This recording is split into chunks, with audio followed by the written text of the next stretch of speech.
What is up, ladies and gentlemen? I hope everybody's having a fine Labor Day and had a great weekend. But I wanted to bring you some breaking news that's coming out of the retro shooter community. Everybody knows I love my retro shooter. I got my Pew Pews. I got a little Revolution X playing on in the background. They have produced a plug-and-play solution. While not perfect, it was good enough and actually worked quite well. But it seems like this plug-and-play solution is going to have to find another home, because the retro shooter guys themselves just posted a message less than an hour ago on their Facebook page, and I wanted to just take a second and read this, see what it means, see what's going on with the company, because this is a pretty substantial update. So this is what the retro shooter owners just posted. Everyone, as many of you know, we work with AtGames, and they produce the Pandora box mainboards. They've been making these mainboards and developing the emulation software for many years.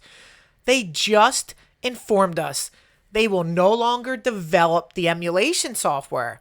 They want to get away from this type of product. They have pulled their AliExpress listing for their Pandora 10th consoles. This will affect our plug-and-play consoles since we no longer have access to these emulation systems. We are going to continue selling the consoles with our light guns for the next week and a half. Then we are done with them. If you want to get a Pandora 10th or retro shooter console, now is the time. I know many of you prefer the PC route, so this should not affect you. If you want the console only, retro shooter, family, or JAMA, you can click the link below to order. If you want to order a bulk amount, you will need to email our team.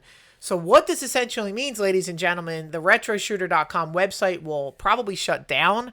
You will no longer be able to buy the plug-and-play solution. A few weeks ago, they actually took the games away from the system, so this is not a surprise that they're going this route. There's lawsuits going on the backside of all this, which is probably prompting 3A to be done with this. So it looks like RIP retro shooter, but there is a little bit of hope and confusion, because if you go to the comments, and this comment says, please say you will continue to make the MX-24s or version 2 perhaps. Now the MX-24s were a set of guns that they produced to go with your retro shooter. Really cool. And retro shooter here says, we are not getting rid of the light guns. We need to figure out some other software solution for the consoles. So they have the guns. They just need the front end emulation and the front end boxes to sell, which isn't an easy feat. So as of today, as of tonight, the breaking news will stand that retro shooter is exiting for now the home arcade community plug and play solution for your light gun needs. That's not to say in the future they won't figure it out, but we all know this is a tough community. The licensing, the lawsuits, it's all getting to be too much. And here's another comment that says, well, that blows.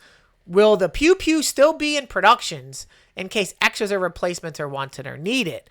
And the response that retro shooter said was, Pews aren't going anywhere. We are still looking at other solutions, but the Pandora system is going away. So, RIP retro shooter. Thank you for the good times. I love my retro shooter. I play it all the time. I have it in my AtGames Legends Ultimate. I do not regret my purchase. I wish retro shooter luck in the future if they find a way to come back with a new front end system, but it will not be on the Pandora box system. I normally don't do these type of news videos, but I think this is pretty substantial news. Figured I'd just quick get a video out to the community so they're aware that we're losing another option in the home arcade community. We'll see if they can come back strong. If not, it was a hell of a run. Thank you for your service, retro shooter, and I bid you farewell.